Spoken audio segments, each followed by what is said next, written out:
cryogenic trays have been processed, and our colonists are safe for now.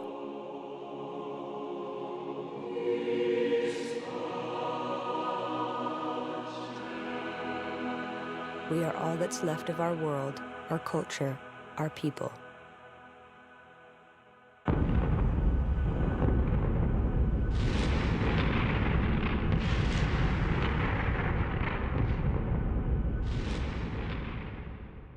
From the interrogation, we learned that a frontier fleet patrolling the borders of a vast interstellar empire was dispatched to destroy our planet.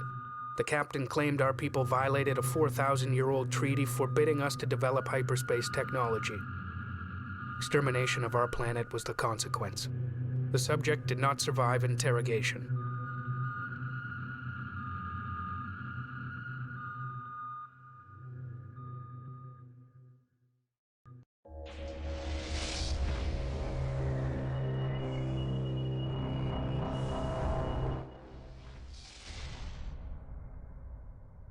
Hyperspace jump successful.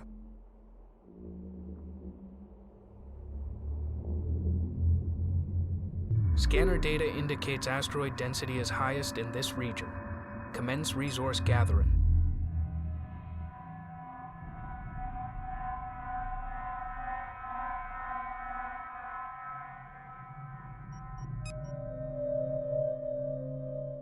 Construction underway. Resource controllers are available for construction. To improve the efficiency of collection, build one and position it near the asteroid vein. Okay, hello everyone and welcome back to Let's Play Homeworld Remastered 1. Okay, so first thing we're going to do is build up our fleet a bit before we harvest any resources. We're going to build some interceptors, a resource controller, some more salvage corvettes, heavy corvettes, assault frigates, and a support frigate. I don't think there's anything we need to research, so we're just going to build up our fleet. We will need some firepower for this mission. Interceptor complete. Now, I'm going to try something a little bit different this time. I'm going to be pausing it at various times so I can talk a little bit more at length about some of the ships, because this time we're introducing more vessels, and we're going to see I can talk a little bit about the enemies we've been facing. Complete. With luck, throughout this playthrough, I'm going to try and get most of the enemies and ships that we have or that we encounter throughout this game. Resource controller complete. To increase harvesting efficiency, move your resource controller as close to heavy resource areas as possible. Alright, so you see large kind of capital ship class ships come out of the side there. This is the Redemption class resource controller. The story of the Redemption resource controller is actually kind of interesting. And it began more than 10 years ago when Kushan scientists were researching alternative methods for FTL travel. One of their experiments actually had them charge 2 quantum plates and separate them, which created this wormhole effect. And what they noticed was that particles would pass through the hole in the center of one plate to the other, regardless of the distance between the 2 plates. The project actually encountered 2 drawbacks. First, even when they were powered by large ground-based fusion reactors, the wormhole was only about the size of a person's fist. Secondly, anything that emerged from the wormhole came out as an undifferentiated stream of molecules. The experiment was eventually shelved as nothing more than a curiosity. However, by the time of the Homeworld War, which is this conflict, Fleet Logistics was struggling with a solution for its extended supply lines. Unable to place the mothership too close to contested resource areas, Logistics requested a resource controller which would sit at the edge of a resource area and handle shipments from multiple collectors and reduce the trip time back to the ship's foundry. By itself, they found that it didn't reduce harvesting time by much until one engineer stumbled upon the wormhole experiment. With a capital ship chassis that could mount the large fusion reactors required to power the wormhole, and since the collector's PDA already broke down the materials into their constituent elements, it was a simple matter of creating the quantum wormhole between the controller and the mothership. This is how the controller manages to funnel RUs to the mothership instantaneously when a collector docks with it. Because remember, the RUs are not some fabricated abstract currency or anything, it's actual physical materials that are used to construct the ships and vessels. In addition to acting as a forward resourcing base, the controller has 6 docking pads for fighters and 2 docking arms on the ventral side of the bow for servicing corvettes.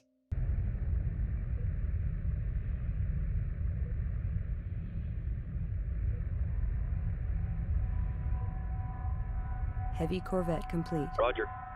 Okay, Escort what I like to pattern do locked in. is, because it serves as a mobile base, I'm Salvage going corvette to complete. order it to actually just guard the harvesters, the collectors. I mean, it doesn't have any weapons aboard, so but it'll follow them around and serve as a mobile resource drop-off point. Heavy corvette complete. I'm Acknowledge. gonna have my interceptors two become group designated. 2. We're gonna go through these things like Strike group cheap acknowledged. socks, essentially. And reinforce group 10. Group 10 reinforced. And we got more heavy corvettes being Confirmed. built up. Heavy Put corvette my complete. interceptors into X formation. This is the Blade class interceptor, specifically the Mark V variant. The Blade program to design the interceptor actually got off to a bad start.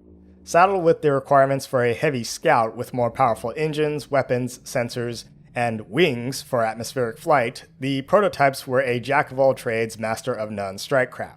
In fact, versions 3 and 4 blew themselves apart when the plasma ducting burned through the magnetic couplings. It wasn't until an engineer and test pilot cut the wings off and used them as thermal insulation that the project was saved from cancellation. The final result was a fighter that lost its atmospheric flight capabilities and extra weapons hardpoints, but retained most of the other capabilities. More specifically, it ceased to be a guided fireball. The Blade Interceptor came out to be a capable space superiority fighter with 2 rotary cannons mounted in the nose. Pilots are still referred to as bomb jockeys, a holdover from the fighter's checkered past. Assault frigate complete. Okay, we just got our very first assault frigate complete. Standing by. Feels so special. Heavy corvette complete. Alright, we're looking good on our build. So let's reinforce Roger. group 1. Group 1 reinforced. Strike group acknowledged. Alright, very nice. We'll put them into wall formation, because again, essentially heavy corvettes are like mini assault frigates, in a way, in terms of their gun power. Oh, one Reporting. more. Group 1 reinforced. Get into wall formation. It's so funny they do lines of 3x3, not like 5x5 or something. Anyway, whatever. Confirmed. I'm gonna send a couple of Understood. salvage corvettes off Roger. there to the right and to the left. Say right about there. To destination. And 2 to the rear of New the heading mothership. set. Assault frigate I mean, it's complete. awfully nice that I simply know what's going to happen and I have the, Copy. the prescience to just do this kind of stuff. Repairs initiated. I'm gonna have that repair corvette, that Mercy corvette, follow around and repair Group 1. Acknowledged. Support The frigate rest of Group complete. 10, I'm just gonna move them back there, kind of out of the Confirmed. way. Roger. Alright, this is the Vengeance class assault frigate, sort of the workhorses of the fleet, if you will. Named after the burning of Kharak, and with a design derived from the captured Taidan Kudark assault frigates that participated in the atrocity, the Vengeance class assault frigate features 4 heavy turrets around the bow and twin forward-facing plasma bomb launchers. It has excellent firing arcs for its turrets, but their slow traverse speed means they'll have difficulty in engaging anything smaller and more nimble than a corvette. Thus, they should be accompanied by a sufficient fighter escort. Assault Alright, frigate and complete. finally, this is the Matriarch class support frigate. Realizing the need for a larger version of the Mercy class corvette, the Matriarch class is built on a heavily modified frigate chassis, which accommodates engineering repair shops, medical stations, and room for 6 spare pilots, which spend the entire combat mission suited up and ready to evacuate and replace any wounded pilots of strike craft that dock with it. The support frigate features 10 docking pads, 5 on each side, to service fighters, and 4 reinforced docking arms on its ventral side to service corvettes. Both the pads and the docking arms can refuel and repair the strike craft. Additionally, it also mounts a larger modified PDA beam to repair vessels at a much faster rate than the Mercy-class corvettes. While their stripped-down hull makes them appear fragile, the support frigates are actually well armored, since they're meant to service strike craft and accompany groups of frigates and capital ships directly into combat. As a purely defensive armament, however, they only mount 1 mass driver on the prow.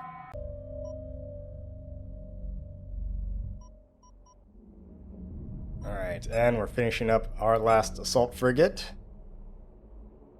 And we'll make them Group 4. when it finally comes out. Frigates will generally form the backbone of the fleet. They'll be the main movers of the combat power, if you will, at least for the time being. Mothership. Show no mercy. Assault frigate complete. And of course, frigates are small enough to be launched from the main hangar, I guess you could say. In some ways, you know, frigates are kind of classed on their own, even if they are kind of a capital ship chassis. But whatever. Ready. The ship classifications in this game run off kind of a World War II style of classification in terms of like ship size. So frigates being probably the smallest large vessels you can construct. Group You 4, know, below copy. them corvettes, and above them destroyers, and then heavy cruisers, and then carriers. Copy. Let's Collection have confirmed. our collectors get collecting. Okay, ramblers, let's copy. get rambling. We move group 1 up there, Strike group coordinates locked in. Group 2 copies. and group 2 as well up there. Strike group coordinates locked in. Again, Group just four we want to provide the collectors some good Strike escorts. group moving into position. Move group 4 up there as well. Gotta protect the resourcing operations. Group 2 copies. I suppose one thing that really does make Strike group Homeworld moving into position. fairly Group 1 difficult reporting. is the somewhat trial and error Strike group nature of the coordinates locked in. missions. And the difficulty is really all over the place in the game. It kind of whiplashes mission to mission. So some missions can be pretty easy, and some can be like all of a sudden just really hard. And it's very, very difficult to play this game blind. In fact, most LPs I've seen of Homeworld are from people who already know how to play the game and what the missions are going to be. So usually they're not blind LPs. So yeah, indeed, the trial and error nature of the gameplay and the missions tends to be kind of frustrating in a way. So there's that. I am doing an entire practice run of this just to make sure that I kind of have some idea of what's going to happen and how the Roger. remastered version plays, because it is a little bit different. All right, well, we're going to see the collectors here Confirmed. drop the resources off at the controller. You'll see how they do that. I should also note that I have changed the difficulty scaler in this game That's back it. down to like Field report. 0.6, I think, which is roughly in line with what I understand it would have been in the original classic version. Because as it is, the player's patch sets it at 1, Group 4. and that's just, I think, far too Strike group difficult, so coordinates locked in. I've done some research, and they say set the scaler back to 0.6 or 0.7, and that's roughly what the original classic Homeworld difficulty Group two. was. So there's that. Group 1. I'll talk more about the difficulty scaler later, particularly when it comes to Homeworld 2. Yes, indeed. You Homeworld veterans, you know what I'm talking about.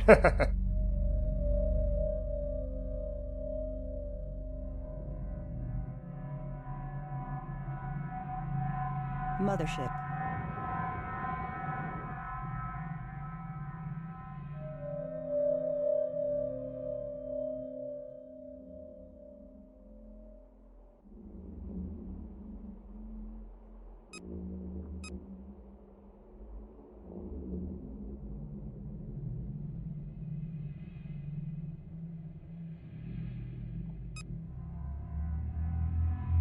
Long-range sensors indicate a Mothership-class mass signature. It's coming in fast. Power readings are off the scale. Full combat alert. Stand by for contact.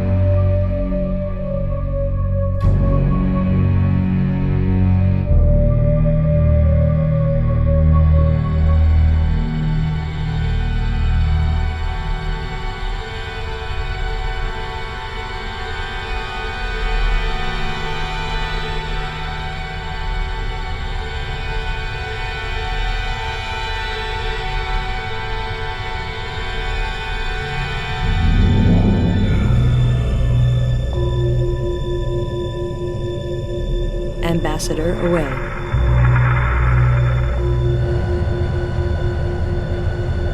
Trajectory locked in. Hailing signal open on all channels.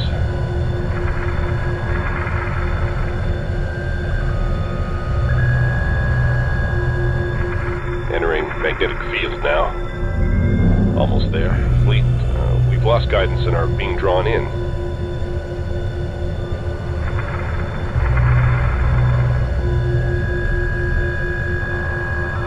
There's a lot of lights. There seems to be some kind of activity inside. I can see. We are the Bentusi, and welcome you on spacefaring cultures, unbound. The Elderly trade routes were established for the first time by our ancestors. The resources you collect are of value to the Bentusi exchange. They will serve as an acceptable medium for trade. It has been our custom to equip trading partners with an exchange unit. It has therefore been provided to your ambassador as a gesture of goodwill.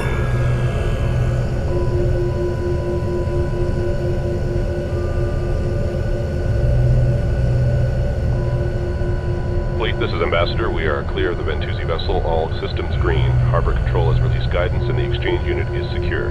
Receiving crews. Prep the quarantine chamber. Roger that. Quarantine standing by. Bentusi trading link established. Alright, well, these are the Bentusi, and luckily they are friendly. When they first arrive, it's actually pretty frightening and kind of intimidating, right? The music is really ominous. Notice on their ship, they have like these etchings scrawled all over it, like runes or something. In a way, they almost echo like this Tibetan Buddhist kind of aura, if you will. So they give us ion cannons for 1700. This is a steel. Take it. Yes. It'll advance your weaponry quite a bit. Tyrannic raiders, servants of the Taidan, are arriving. They must not learn of our contact. We must depart. All that moves is easily heard in the void.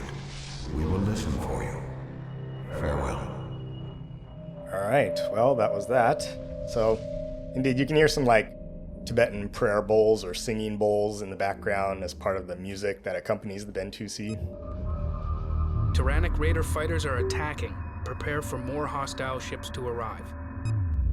Group 2 reporting. Alright, so we finally have found out who these people are that are attacking us. These are Tyrannic Raiders, and the Mothership is currently passing through the Turan sector, which is of course their home. The origins of the Tyrannic Raiders are unknown, but speculation ranges for them being former refugees to a race of slaves that eventually turned to piracy. The earliest attacks were actually recorded some 475 years prior to the events of the game, but despite various attempts to, stamp them out, they just simply go into hiding and they keep resurfacing over the centuries. During the last 100 years, they've actually enjoyed the patronage of the Taidan Emperor, Riestu IV the II, acting as a covertly funded mercenary fleet. At their peak strength, it's been estimated that they can field up to 10 carrier groups, and we are about to face one of them. So this is the Bandit class interceptor that we're seeing. They're small strike craft. Cheap to produce, unimaginative, but easy to maintain. This is the standard Tyrannic Raider interceptor. Despite the age of the design, it can still go toe-to-toe with most Kushan fighters. Reportedly difficult to fly at the edge of its performance envelope, the Bandit relies on its armor and impressive range to stay in the fight. Befitting their pirate ambush tactics, Bandit wings would hide inside asteroid belts and attack prey very quickly. This tactic earned them the nickname Rock Rats by Kushan crews. And this is also why I built, a bunch of interceptors, because the heavy corvettes just aren't very good at targeting and keeping up with these smaller interceptor strike craft that are attacking us. In the classic version, they just make mincemeat out of them, but in the remastered edition, they're just so slow at dealing with them. So hence why you kind of need to build some interceptors. And as you see, we're losing interceptors, going through them like socks here. It's really annoying. Strike group prepare for assault. You can see up there, we've got some corvettes coming in. Order confirmed. Group 1 standing by. Strike group to battle position. Group 2 reporting. Strike group under enemy attack. Luckily, the assault frigates can target anything corvette-sized and larger. Their targeting systems are pretty accurate, and their turret traverse speed is slow enough, or the corvettes move slow enough for the turrets to effectively traverse and target them. We're under fire. This is the Thief class heavy corvette. The Thief class corvettes are actually derived from Tyrannic Raider capture vessels. They mount 2 turrets on either side of the forward crew compartment. Reportedly, these corvettes can also double as salvagers to latch onto and steal enemy ships, but this is never seen in the game. But effectively, they function the same as heavy corvettes for the Tyrannic Raider fleet. Pursuing targets. Group 2. Strike group attack order confirmed. And basically, these are, the same class of ships that attacked us in the second mission at the outskirts of Kharak, and the ones that destroyed the Carcelin. Well, not the same ones, but the same types of ships. All stations reported by the numbers. Wingmen, tighten it up. All right, let's heat it up in here. Mothership. Resource collector. Collectors are coming under attack. Let's just move them a bit. Standing by. I mean, they can't really run away. Moving to destination. Resource collector under attack. But we'll Resource pull operation Group reporting 4 enemy and Group contact. 1 back. I just We're want to under kind of fire. actually Group 1 drag them reporting. all back towards the mothership. Because again, the mothership does add some firepower with its Resource tiny collector little taking guns, enemy but fire. This is looking good. Stay at this tight. point in the Strike game, group coordinates every locked gun in. counts, Group 2 really. reports enemy contact. Group 1 reports Group enemy 2 is contact. just getting All right, mangled let's heat it there. up in here. Hold formation, let's keep together now. Group 2 under attack. Engaging. Several Tyrannic Raider capital ships have just emerged from hyperspace near the mothership. Hit your Yep, target. and Group 2 just got destroyed. Alright, this is why I put the salvage corvettes there. Because they're attempting to catch us in an ambush, like pirates are Stay on top of apt them, to Freddy. do. Watch your 6. So yes, not because I knew that they would be coming, but I did. But anyway, let's capture these. Strike group receiving fire. Group 1 copies. Light fire confirmed. Moving while engaging. Resource collector awaiting instructions. We're under fire. Group 4 copies. Alright, we got some Where's the missile escort? corvettes. Need cover These here. are Confirmed. the Strike group Brigand attack order class confirmed. missile All right, let's corvettes. heat it up in here.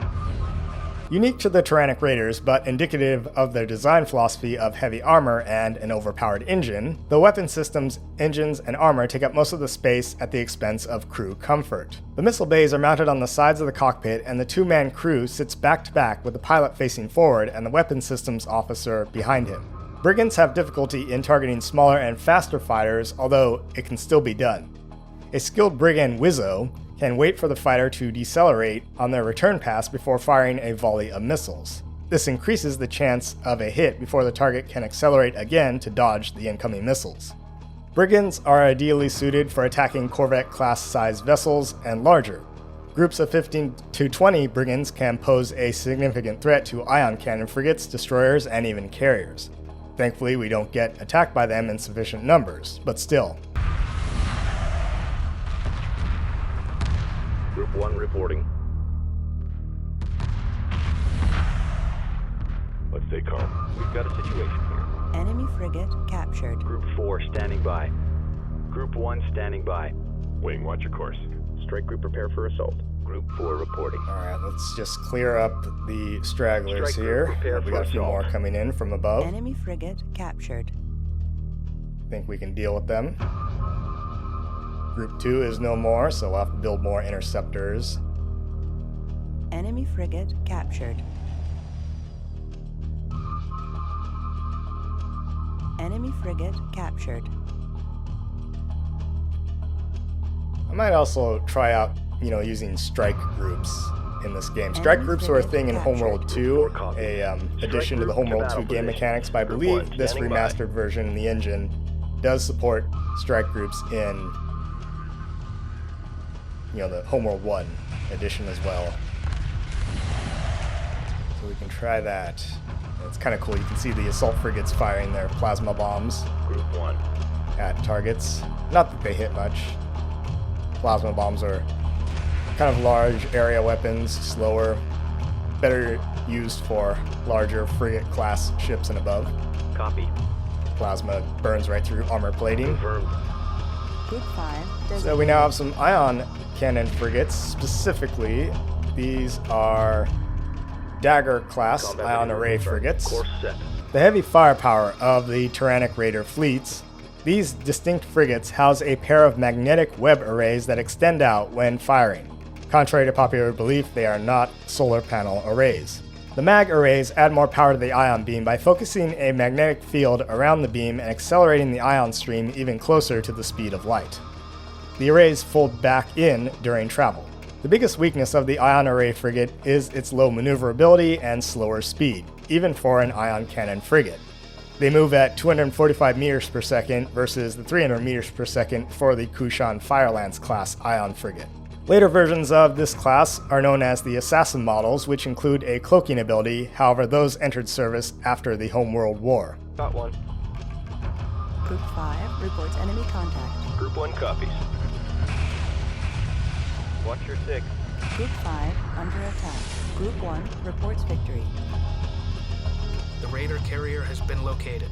It is reinforcing their squadrons of fighters and corvettes. Alright, so we have found the carrier, and it's also come in with 2 more ion array frigates. We're going to capture those. 5 copies. That Attack should give us a coordinates total locked in. of, Group 1. 5? Strike group, prepare for assault. So let's do it. This is the Lord class attack carrier Rancor. 4 copies. I think that the Rancor is its name. Well engaging. The Rancor and her fleet were actually ordered by the Taidan to destroy any ship attempting to leave the Kharak system.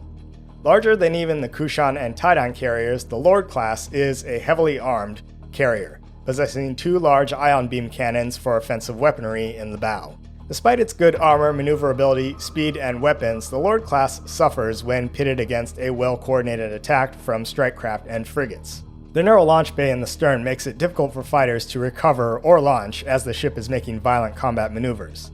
Since its ion cannons are fixed in place, the ship must turn to bring its main weapons to bear. This leaves it vulnerable to attacks from the flanks, and it's useless against any kind of agile strike craft. In groups, these carriers would be quite a threat, but Raider Doctrine places them in the rear, where their offensive weaponry makes virtually no difference, and it's only used when they're cornered. In a way, this in fact mirrors real-life attempts to put larger offensive weapons on aircraft carriers. For example, the USS Lexington and Saratoga carriers had 8-inch gun turrets on them because it was believed they would be needed to fight off cruisers in times when their air groups could not be used. Although in practice, the 8-inch guns were pretty much useless, and they could only realistically be fired outboard lest they turn inboard and fire and they would damage the flight deck. In reality, an aircraft carrier's primary strength is the size and range of its air group. Any armament that the carrier has on the ship itself is largely defensive, and it relies on the fighters and escorts for its main defense. Combat maneuver confirmed. Strike group under enemy attack. Group 5 copies. Now, if I recall, in the original, you actually face off against a larger Tyrannic Raider carrier strike group, if you will. Supporting friendly units. In the original, you actually end up with 8 ion array frigates coming at you. And also, in the previous mission, Return to Kharak, you ended up capturing 3 Taidan assault frigates. But as you can see, we captured both last mission, but for some reason, we didn't get either of them. Group 4 standing by. Group 5. So in the previous mission, traditionally you capture 4, but The carrier is retreating. If it escapes, they will warn the Taidan fleet of our pursuit. Do not allow them to hyperspace. oh, don't worry, he's not going anywhere. Yo, Fricko, you ain't going nowhere. Combat maneuver confirmed. And as you can see, I'm constantly maneuvering my frigates to stay out of the line of fire of its plasma cannons. Basically stay away from what I believe is the bow of the carrier. We're using their own ships against them. Oh goody. Yep, it's done for. It's not getting away. There it goes. It's exploding.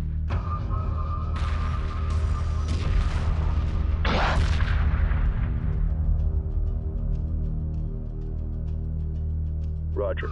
Enemy frigate captured. Resources locked in. Now let's just resource up the detritus of the Rancor. Group 1. Enemy frigate captured.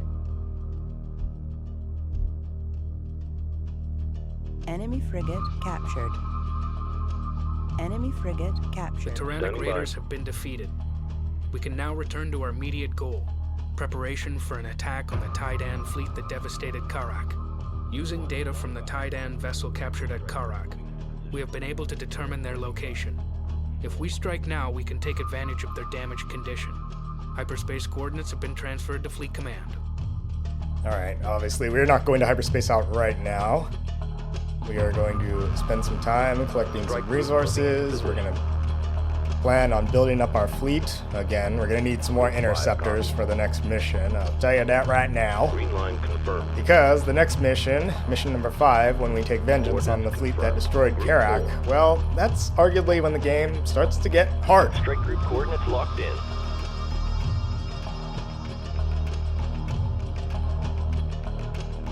So we're just going to spend some time, collecting the resources. I'm not going to show the whole thing. But here you can see, this is interesting. They don't use the PDA to disassemble it. They physically grab onto the pieces of wreckage from the carrier and haul them back to the mothership. As we watch here, they actually go into the hangar bay and drop them off.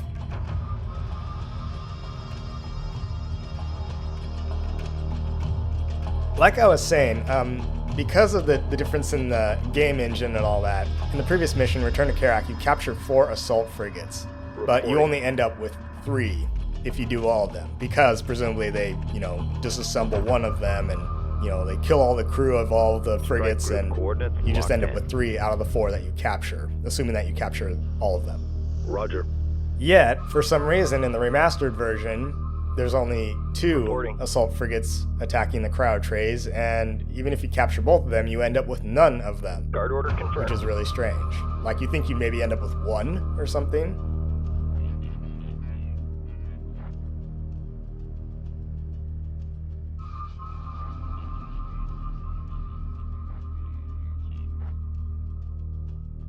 Anywho, so, yes, in the classic version, the Tyrannic Raiders come in actually with a total of 8 ion array frigates. But as you can see, we only have 5. So, 3 of those initially, and then, defensive perimeter set. An additional 2 with the carrier.